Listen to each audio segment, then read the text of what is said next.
Welcome to Beyond Tech, where innovation meets insight. We're your hosts, Jackie Slatt and Jennifer Palumbo. Today, we're diving into one of the most rapidly evolving corners of the technology world, data centers. As AI, cloud computing, and high-density workloads surge, operators are under more pressure to deliver greater speed, scalability, and sustainability than ever before. Modernizing infrastructure, improving energy efficiency, and protecting uptime aren't optional, they're essential. In this episode, we're joined by two experts from eTech Group, Bryan Sharp, Vice President of Mission Critical, and Cam Rogers, our Senior Director of Business Development, to explore how automation, predictive maintenance, and intelligent infrastructure are reshaping performance and resilience in mission-critical environments. Bryan, Cam, thanks so much for joining us today. Glad to be here. Joining us.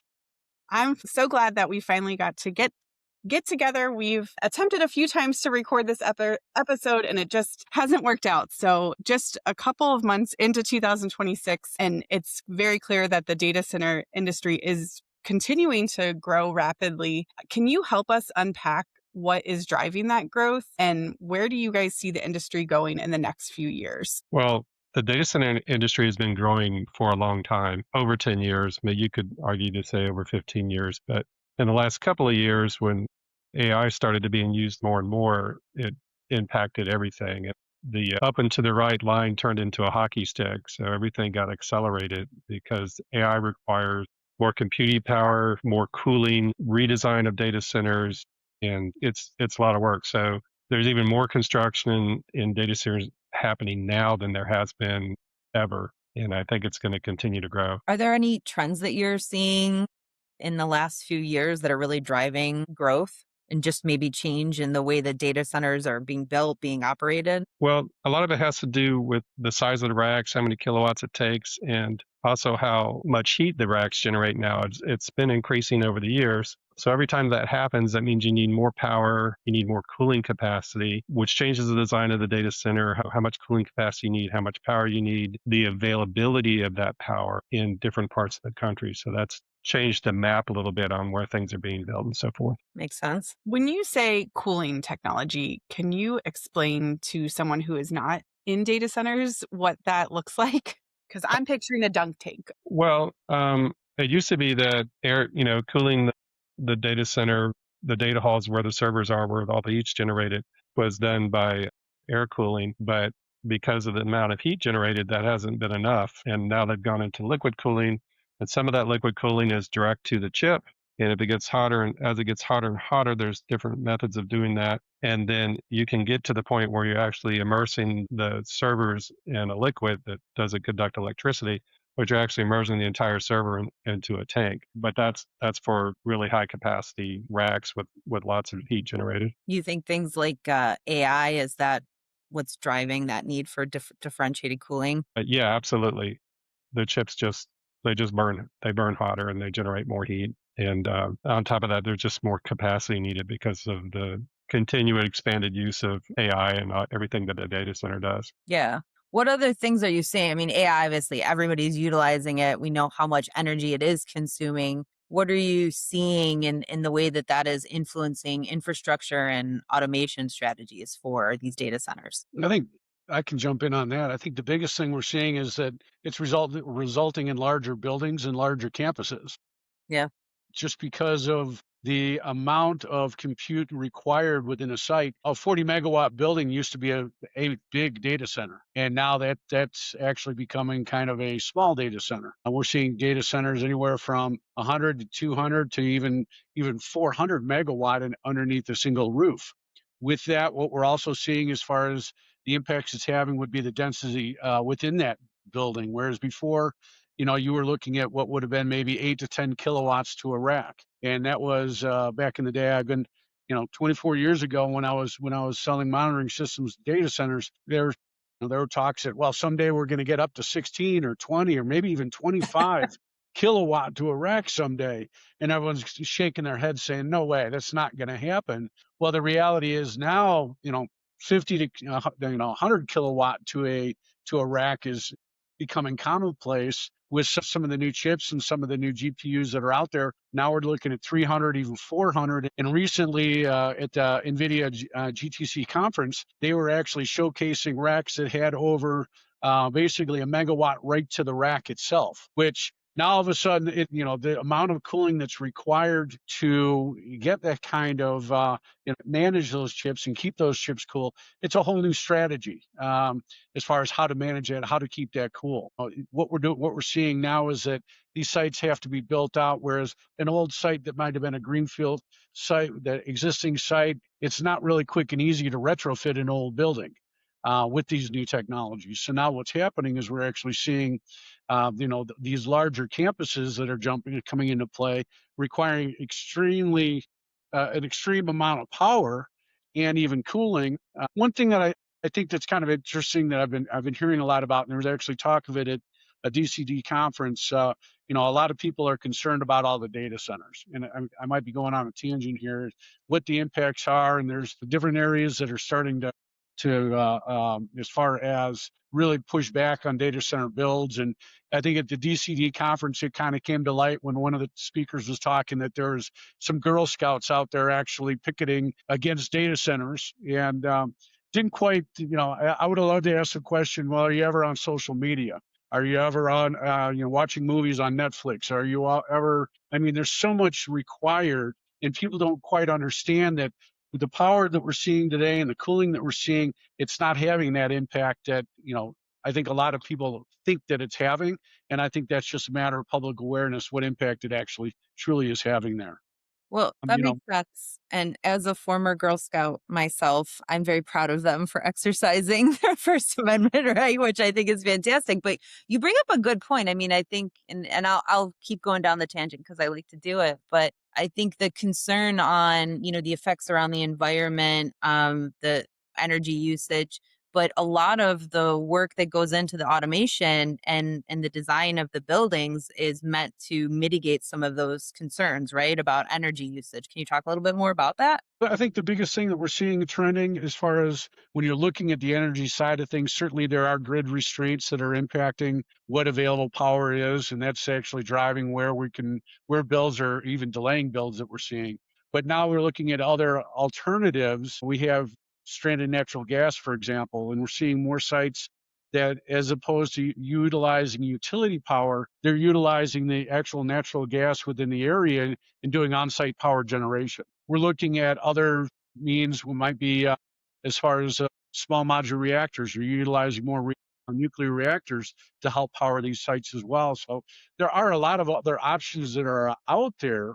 And the requirements, when you're looking at a data center today in a large campus, that I've heard reports is a single campus could be requiring more power than the entire island of Manhattan is consuming. And when you look at that kind of power requirements, we need to be looking at alternatives and what we're going to be able to do to manage that and continue to power so we can continue to build these sites. Yeah, and I was going to say what we're seeing, Kim touched on some of this. What we're seeing before the data centers are even built is you have to acquire the land, you have to talk to the community, answer their questions, and they're legitimate questions because you're building a large facility nearby, and they want to know, is there going to be a noise problem? Is there going to be a power problem? Is there going to be a water problem? Fortunately, the answer to most of those, or to all of those, is no, there's not. But the community deserves a response, and the data center community needs to be prepared to give them, some good answers, some logical answers, and stand behind them.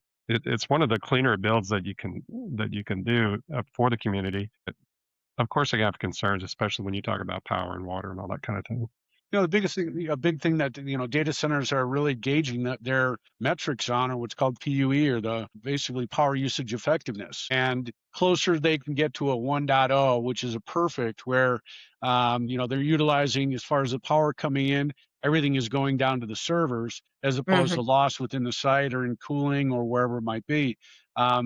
Sites are looking to constantly improve that PUE as a metric against other data centers or against other builds, or just to see how efficient they are. So they're not blind to what they need to do on renewables and becoming more efficient. And they're tracking that. And I think a big part of it, like I say, it comes down to a misunderstanding. And I think the biggest thing that that hurdle that I think data center industry is facing right now is just public awareness and public education. Yeah, it's a good point. One thing you said there about PUE, the data centers are motivated to be as efficient as they can with the power because power costs money. So they're doing everything they can to be as efficient as possible, which I think helps everybody. Yeah, to Cam's point, I highly doubt that anybody's going to be more motivated to put down TikTok or Instagram or stop streaming things. So we need to meet that growing demand. That's for sure. But don't get me wrong. I'm not going to get into a debate with a Girl Scout over it. You like the cookies too much. Those cookies are good. Hey, just for the record, I've raised a Girl Scout too, and she's getting her gold award. So we've been through the whole.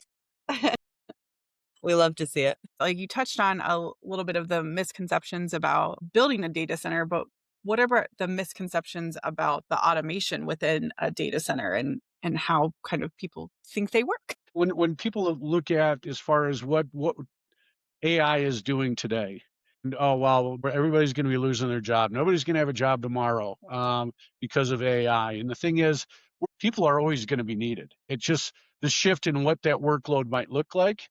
We're going to see a shift on exactly what those responsibilities might be.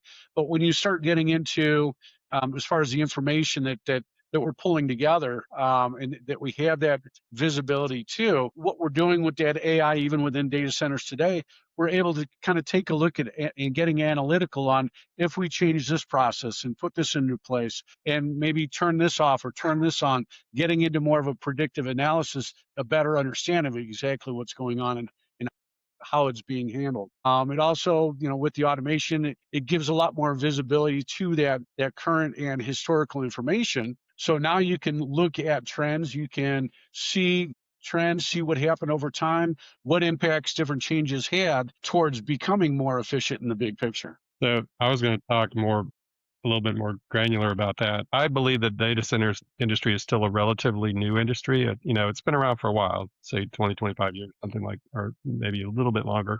But compared to other engineering and construction type work, like oil and gas and things like that, it's a relatively new industry. And understanding what the different components of engineering, design, and construction are, not everybody knows that yet. And there's a lot of new people in the industry. So we're still getting the misconception that doesn't take long to complete the automation controls portion of it. It's just a black box. You plug it in on one side and then on the other side, and it's all done. But it takes a lot of work to get it exactly right.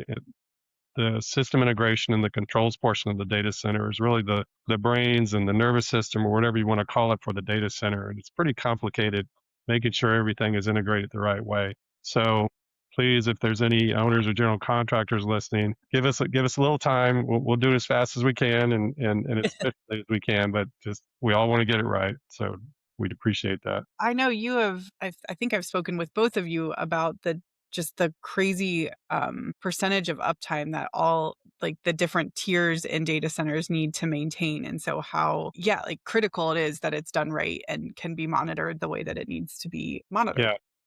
Yeah. So like we've talked about, we're mostly in tier 4 data centers, which means 99.99% uptime, which means you can be down about 30 minutes a year. And our clients and the owners, it's very important to them that we have the uptime, because they can get back charges if they're not providing the power and the cooling and the connectivity that they need to their clients. So that's why there's so much redundancy in the data centers, triple redundancy in many cases for power and instrumentation and everything.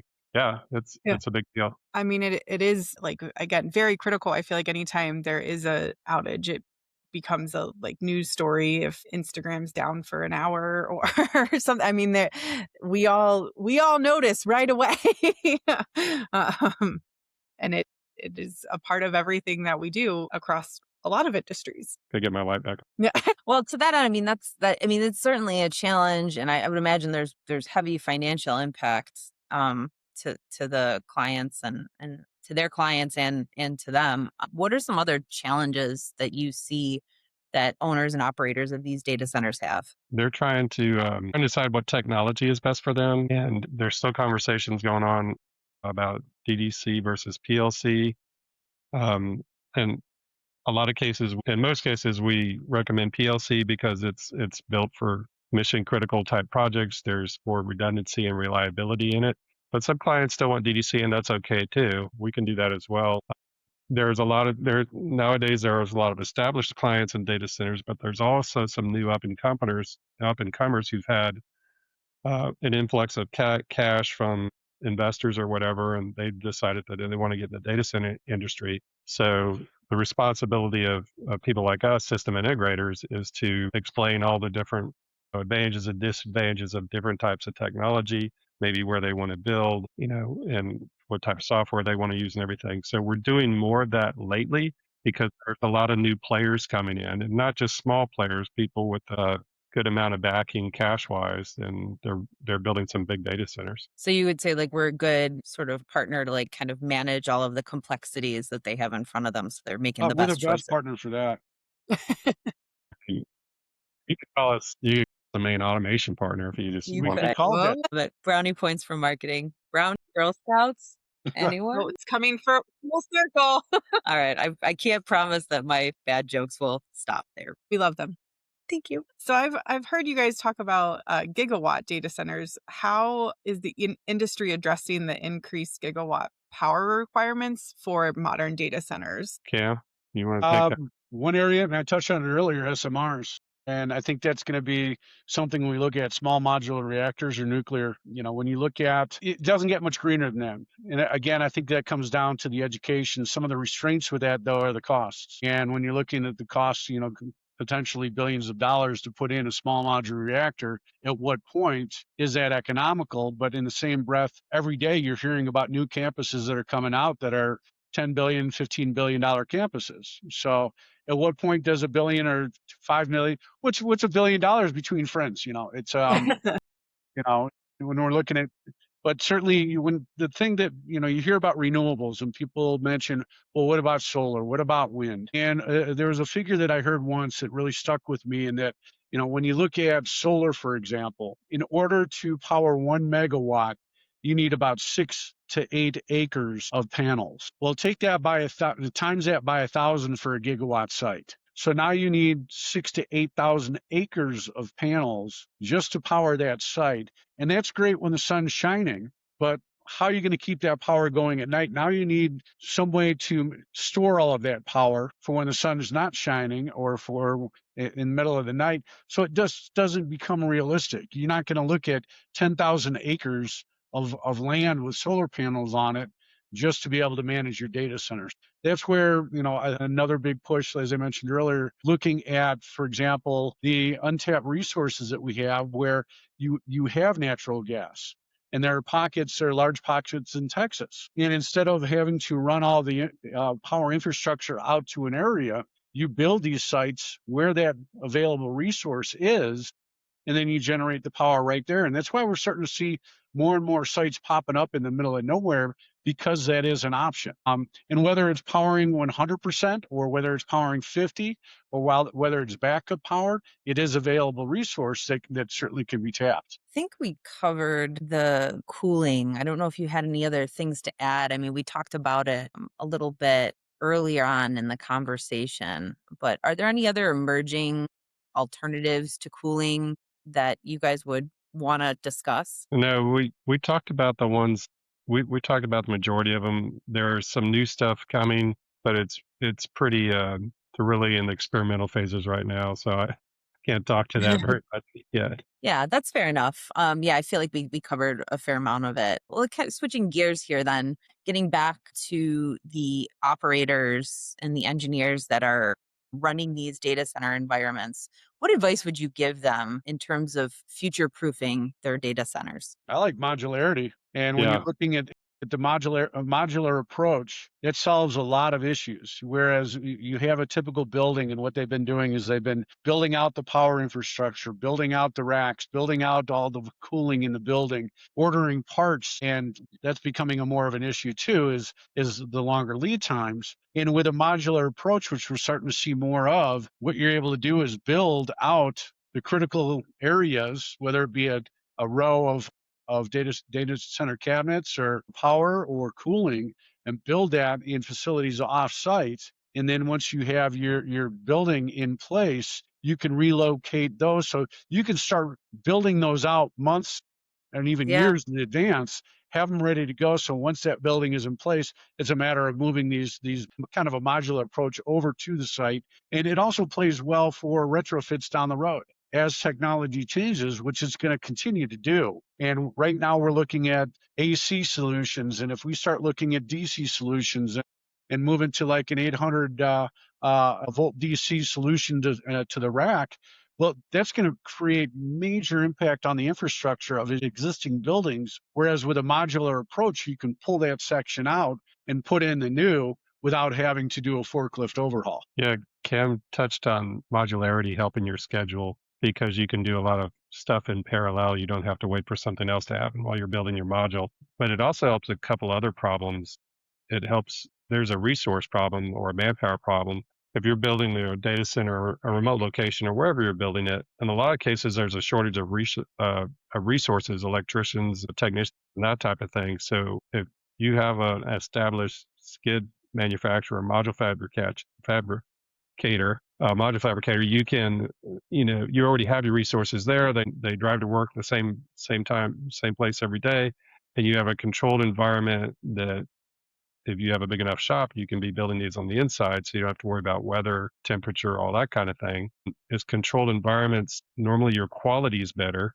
Your only challenge is getting those modules or those skids to the field without, doing any damage or, inevitably it's going to shake around a little bit. So you have to tighten some things up and test things once it gets there. But like I said before, other industries in more established industries, they've been using modules and skids for a long time. So it's nice to see the data center industry thinking about that and all the advantages that it has. Nice. One of the other, I guess, benefits maybe is for modularity, it would be additional space for expansion. Is that something that they could, I guess, can you expand onto a data center, or do they really need to like go to a new location? You can if you've planned for additional Space. space when you start it. And like your all's original question was, how do they future proof their data center? Allow room for expansion. Yeah. Allow room to add extra modules and Good change point. your data halls to adapt to new technology or cooling requirements or whatever you need as much as you can. I mean, there's a cutoff point there at some time. You can still plan for expansion and not spend a lot of extra money. Well, it used to be that you'd build out basically the building and then you'd have white space. And as you find customers, you'd build out that white space and you'd build out that, as far as the hot aisles and the cold aisles and basically add in all your racks and equipment. And the thing is, today, the scale that things are getting built, there is no white space. So what you need to do in looking at that approach, as far as that expansion, it does allow, if you have the building there and the power available, to continue to build out with a modular approach as far as just adding new components, and it can be done very quick. I don't think we even talked about the scale of these facilities. Like, what's the average size that you guys are seeing these days? Big. 50 and 100 megawatt buildings. Sometimes those can be like 1 million square feet per building, but that's just one building. That's one building. Now, it's happened in the past, but it's magnified lately, is that there's a lot more buildings in a campus. You may have 5 buildings, 10 buildings, 15 buildings in a campus. And some of these AI facilities are as large, no exaggeration, they're as large as the borough of Manhattan. So you're going 5 miles one direction, 1 mile another direction, something like that.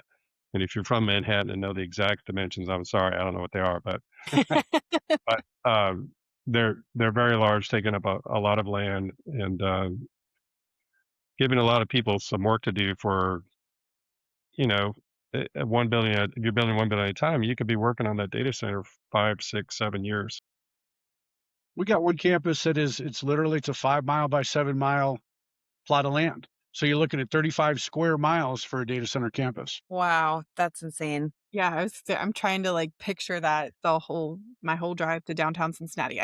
Like that's crazy. Okay, I don't have any other like industry type questions. Do you have any, Jen, before we move on to the fun closing questions? No, I think we've gotten a lot of really good info out of these guys. I guess, is there anything that we didn't discuss that is top of mind for you right now that we should share? But Jackie said something about getting an idea of the size. So if you look at, this is an example I use sometimes. If you look at a building, one data center building, not a campus, just one building, If you took about 6 super Walmarts and put them right next to each other, end on end, and then you put a second layer on top of that and a third layer on top of that, that's how big one building is. You'd be in Walmart forever. Yeah, just lost forever inside Walmart. And obviously, there's different size buildings, but a lot of them are about that big. It's crazy. I'm feeling like they need to put like a public transportation system in the data centers, but that's But yeah, they probably do. not needed. There's a lot of scooters and buggies, actually, to get around. I can imagine. Well, that's it's kind of fun. I feel like my marketing brain is like, let's get a horse-drawn carriage. But that is Jeez. probably not going to serve any purpose. But anyway, I do want to thank you guys for taking some time to discuss everything we've discussed about data centers, Girl Scouts, all the things. But I like to wrap up these episodes with some fun questions to help us learn a little bit more about you and our audience.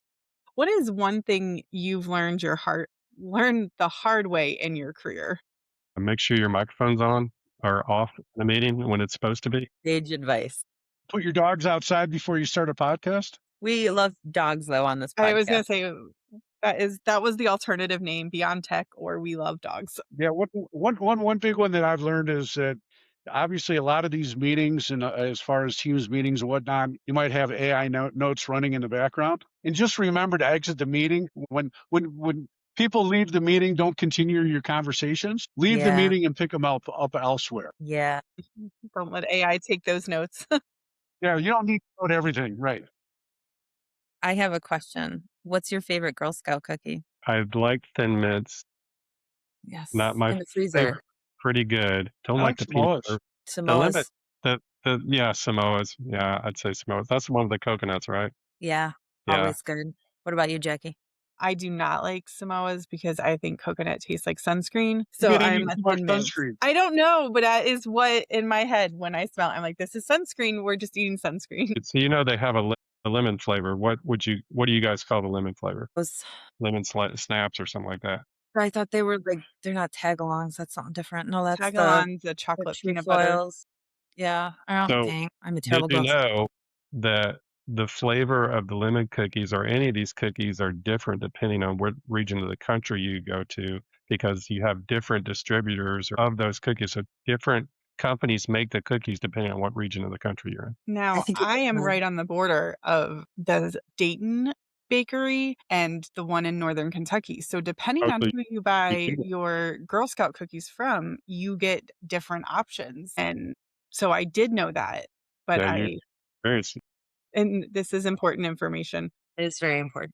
I hope AI is taking notes. So if you could automate one thing in your life, what would it be? I'll go with We've got- laundry. I want to throw my clothes in a hamper and then turn around and it's hanging on the hanger. I always get my kids to help me. They're getting a little old now to do that, but help me put up and take down the Christmas lights. And you can get pretty ambitious depending on what you want to do with these Christmas lights. So I'm sure they would say it would be nice if AI could do that for them. Now, you should listen to our last podcast episode where Chris Schleich is talking about his automated Christmas lights. And if you Pretty want cool. to ask him about it, he can tell you how to automate it.